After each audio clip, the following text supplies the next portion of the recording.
ಪ್ರಿಯ ವೀಕ್ಷಕರೇ ನಮಸ್ಕಾರ. ಅಶ್ವವೇಗ ನ್ಯೂಸ್ ಚಾನೆಲ್ಗೆ ಸ್ವಾಗತ. ನಾನು ಶ್ರೀನಿವಾಸ ಮೂರ್ತಿ. ನಿಮಗೊಂದು ತುಂಬ ವಿಶೇಷವಾದ ಸುದ್ದಿ.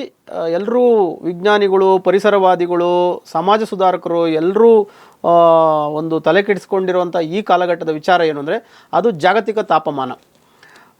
ನನಗೆ ನಿನ್ನೆ ಮೊನ್ನೆಯಿಂದನೂ ಹೊಳಿತಾ ಇರೋದು ಏನು ಅಂದರೆ, ಈ ಗ್ಯಾಸಿನ ಸಮಸ್ಯೆಗಳು ಶುರುವಾದಾಗ, ಯಾವುದೋ ಒಂದು ದೇಶದ ಮೇಲೆ ನಾವು ತುಂಬ ಅವಲಂಬಿತರಾದಾಗ, ನಾವು ಸ್ಥಳೀಯವಾಗಿ ಸಿಗುವಂಥ ನೈಸರ್ಗಿಕ ಸಂಪನ್ಮೂಲಗಳನ್ನ ಬಳಸ್ಕೊಂಡು ಸ್ವಾವಲಂಬಿಯಾದ ಸುಸ್ಥಿರವಾದ ಬದುಕನ್ನು ಕಟ್ಕೊಳ್ಬೋದು ಅಲ್ವೇ ಅನ್ನೋ ವಿಚಾರ ಮಾಡ್ತಾ ಇದ್ದಾಗ, ಈಗ ಏನು ಗ್ಯಾಸ್ ಸಮಸ್ಯೆ ಆಗಿದೆಯೋ ನಾವು ಯಾರ್ದೋ ಮೇಲೆ ಡಿಪೆಂಡ್ ಆಗೋ ಬದಲು ನಮ್ಮಲ್ಲೇ ಗೋಬರ್ ಗ್ಯಾಸ್ಗಳು ಒಂದು ವ್ಯವಸ್ಥಿತವಾಗಿ ಬಳಸ್ಬೋದಲ್ವೇ ಅನ್ನೋ ಒಂದು ಸುದ್ದಿ ವಿಚಾರ ನಮ್ಮ ಮನಸ್ಸಿಗೆ ಬರ್ತಾ ಇದೆ.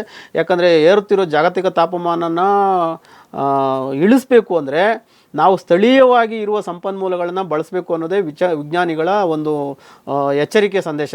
ಇವತ್ತು ಮನುಷ್ಯ ಏನಾಗಿದೆ, ತನ್ನ ಅಹಂ ಕೇಂದ್ರಿತವಾಗಿ ಬದುಕ್ತಾ ಅನದೇಹದಲ್ಲಿ ಬದುಕ್ತಾ ಇರೋದ್ರಿಂದ, ತನ್ನ ಸ್ವಂತ ಮನೆಯ ಮಹಲುಗಳನ್ನು ಹೆಚ್ಚಿಸ್ತಾ ಇರೋದ್ರಿಂದ, ಇಟಾಲಿಯನ್ ಮಾರ್ಬಲ್ಲು ಅನ್ನೋ ಒಂದು ಕಾನ್ಸೆಪ್ಟ್ನಲ್ಲಿ ಬದುಕ್ತಾ ಇದ್ದಾನೆ. ಇಟಲಿಯಿಂದ ಇಲ್ಲಿಗೆ ಬರ್ತಾ ವಾಯುಮಾರ್ಗ, ಜಲಮಾರ್ಗ, ಭೂಮಾರ್ಗಗಳನ್ನೆಲ್ಲ ಬಳಸ್ತಾ ತನ್ನ ಒಂದು ಮನೆಗೆ ನಾನು ಎಷ್ಟು ಜಾಗತಿಕ ತಾಪಮಾನಕ್ಕೆ ಕೊಡುಗೆ ಕೊಡ್ತೀನಿ ಅನ್ನೋ ಒಂದು ಪರಿಜ್ಞಾನವೂ ಇಲ್ಲದೆ ಜಗತ್ತು ವಿನಾಶದ ಕಡೆಗೆ ಸಾಗ್ತಾ ಇದೆ. ಇಂಥ ಪರಿಸ್ಥಿತಿನಲ್ಲಿ ನಾವು ಎಚ್ಚೆತ್ಕೋಬೇಕು. ಸಹಜ ಜೀವನವನ್ನು ನಡೆಸುವ ಮುಖಾಂತರ ನಾವು ಒಂದು ಸುಸ್ಥಿರ ಬದುಕನ್ನು ಕಟ್ಕೋಬೇಕು.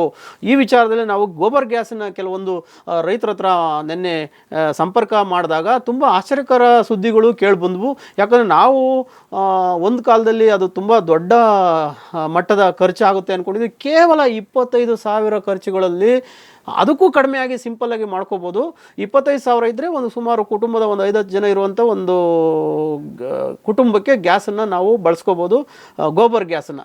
ಅದು ಅಕ್ಷಯ ಕಲ್ಪ ಕಂಪನಿಗಳು ಕೂಡ ಜನರಿಗೆ ಜಾಗೃತಿಯನ್ನು ಮೂಡಿಸ್ತಾ ಇದೆ. ಸರ್ಕಾರವೂ ಸಹ ಇದ್ರ ಬಗ್ಗೆ ಸಾಕಷ್ಟು ಅನುದಾನಗಳನ್ನ ನೀಡ್ತಾ ಇದೆ. ಆದ್ದರಿಂದ ನಾವು ಇವತ್ತು ಗ್ಯಾಸ್ಗೆ ಅನಿಲ ಏನು ಕೊಲ್ಲಿ ರಾಷ್ಟ್ರಗಳ ಯುದ್ಧ ಶುರುವಾಗಿದೆ, ಅಲ್ಲಿಂದ ಅದರ ಯುದ್ಧದ ಅನಾಹುತವಾಗಿ ಇದೇನೆಲ್ಲ ನಮಗೆ ಪರಿಪಾಟ್ಲ ಆಗ್ತಾಯಿದೆ, ಅದರಿಂದ ನಾವು ಹೊರಬರೋಕ್ಕೆ ನಾವು ನೈಸರ್ಗಿಕವಾಗಿ ಇಲ್ಲೇ ನಮ್ಮಲ್ಲಿ ಗೋಬರ್ ಗ್ಯಾಸ್ಗಳನ್ನ ಬಳಸ್ಕೋಬೋದು. ಜೊತೆಗೆ ಇದರಿಂದ ಜಾಗತಿಕ ತಾಪಮಾನಕ್ಕೂ ನಮ್ಮದು ಒಂದು ಕೊಡುಗೆ ಆಗುತ್ತೆ, ಅದನ್ನು ನಿವಾರಿಸೋ ನಿಟ್ಟಿನಲ್ಲಿ ಕೊಡುಗೆ ಆಗುತ್ತೆ ಅಂತ ನಮ್ಮ ಒಂದು ಅಭಿಪ್ರಾಯ.